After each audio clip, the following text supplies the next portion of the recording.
खत्म करो और आरक्षण हम तुम्हारे मुंह पे मार के देंगे। छोटी सी बात है।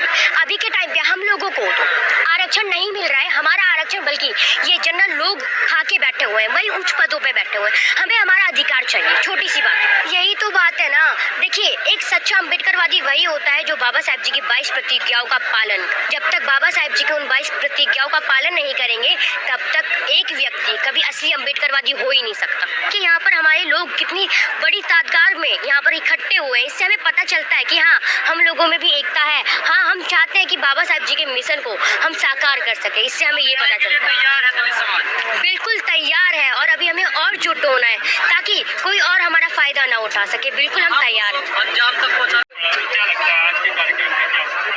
कोशिश करने वालों की हार नहीं होती कहते हैं, तो हम कोशिश करते रहेंगे और जिस दिन सुप्रीम कोर्ट को ये समझ में आएगा तो वो अपना निर्णय वापस लेगी, 100% लेगी। वर्गीकरण से दिक्कत क्या है? वर्गीकरण केवल और केवल एक फूट डालो राज करो की नीति है।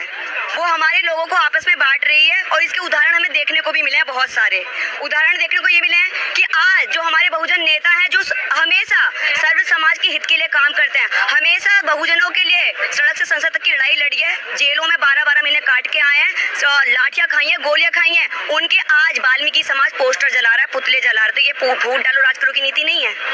वो जो 85% हमारे बहुजन नेताओं ने 85% का जो बहुजन समाज बताया, आज वो 85% इकट्ठा हो रहा है, तो कहीं ना कहीं वो डर रहे हैं इस चीज से। तो उसी 85% को तोड़ने का काम करने के लिए वर्गीकरण का फैसला लेके आए हैं। ये जो संगठित हो रहे हैं लोग, इनको तोड़ने के लिए क्या करेंगे? मैं ये कहना चाहूंगी कि जैसे भी अपने हमारे लोग हैं बहुत भाईचारे के साथ रहते हैं, तो मैं सिर्फ उनसे ये कहूंगी कि आप अपना आपसी भाईचारा खत्म ना करें किसी और के कहने में। वाल्मीकि समाज है, आए दिन आप भी सुनते होंगे कि जाति के नाम पर आज भी भारत में लोगों को जान से मार दिया जाता है।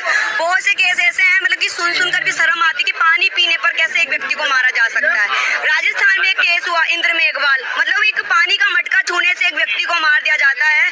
तो जब कोई भी हिंदुत्व का भगवा चोला ओढ़ के नहीं आता वहाँ पे कि आज वाल्मीकि समाज के साथ यहाँ पर ऐसा क्यों रहा। हाथरस में हमारी बहन मनीषा वाल्मीकि का रेप होता है और उनको जिंदा जला दिया जाता है, तब ये हिंदुत्व का भगवा चोला ओढ़े व्यक्ति कहाँ गए थे? तब इनको नहीं आया चाहिए था, जैसे कि इस टाइम समर्थन में आ रहे हैं कि हाँ, उपवर्गीकरण होना चाहिए, इससे समाज का लाभ होगा। तो इसी प्रकार जब हाथरस में हमारी बहन को जलाया गया था, उसकी जीभ काटी गई, उसका रेप किया गया, तो क्या उनका फर्ज नहीं बनता था कि वो वहाँ पर आए और कहें कि हम तुम्हारे साथ हैं? उस टाइम साथ कौन आया था? जिनकी आज ये पोस्टर जला रहे हैं, जिनके आज ये पुतले जला रहे हैं। इन बात को तो सोचना चाहिए ना।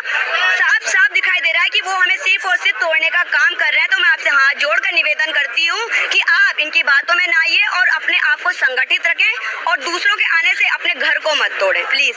लेकिन जो लोग आरक्षण का विरोध करते हैं वो ये तर्क देते हैं कि समाज में जातिवाद नहीं रहा है। अच्छा, आपको लगता है जातिवाद नहीं है?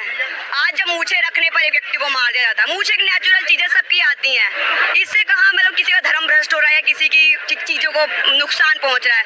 मूछे सबकी आती हैं। हमारे एक भाई को मार दिया जाता है मूछे रखने पर, तो क्या जातिवाद नहीं है? आज कहते हैं ना कि आज का जो जातिवाद है वो दिखता नहीं है। 21वीं सदी का भारत है और आधुनिकता के साथ जातिवाद हो रहा है। कहते हैं कि जब दलित पढ़ने लगे तो सरकारी संस्थान मिटने लगे, नौकरियां लगने लगी तो निजीकरण होने लगे। जाति के नाम पर शोषण कल भी होता था, आज भी होता है, सिर्फ तरीका बदला है, शोषण नहीं। तो मैं यही कहना चाहूंगी, जाति जब तक है, जब तक आरक्षण रहेगा। मैंने ग्राउंड पे काम किया है, वो लोग ये बोलते हैं कि जो हमारा प्रारंभ से पेशा चलता हुआ आ रहा है साफ सफाई का, वो उस चीज को छोड़ना नहीं चाहते अभी भी। ये एक कड़वा सच है, इस चीज को छोड़ना नहीं चाहते। आए सवाल हट करके आता है, झाड़ू छोड़ना नहीं, क्यों नहीं छोड़? अब तो देखो, एक कह रहे हैं कि चमारों ने इनका हक खा लिया, जाटवों ने इसका हक खा लिया। जाटव अपना जो उनका प्रारंभिक पेशा था उसको छोड़ के पढ़ाई लिखाई करे, ठीक है, चमड़े का काम छोड़ के आज वो पढ़ाई लिखाई करे। आपको तो सफाई कर्मचारी जो बनते हैं वो क्या वाल्मीकि समाज ने ठेका ले रखा है? अरे तुम तो आओ, हमें पढ़ना, हम क्यों करें सफाई करने के लिए बहुत से लोग हैं। ऐसा बोलते हैं तो वो चिढ़ जाते हैं, गुस्सा हो जाते हैं। आई डोंट नो भैया वो ऐसा क्यों करते हैं, पर उनकी मानसिक रूप से वो अभी थोड़ा उभरे नहीं है, तो कहीं ना कहीं कारण उनका मानसिक संतुलन अभी ठीक नहीं है और वो अभी भी यही चाहते हैं कि हम जो पीढ़ी से करते हुए आ रहे हैं वो हम अब भी करें।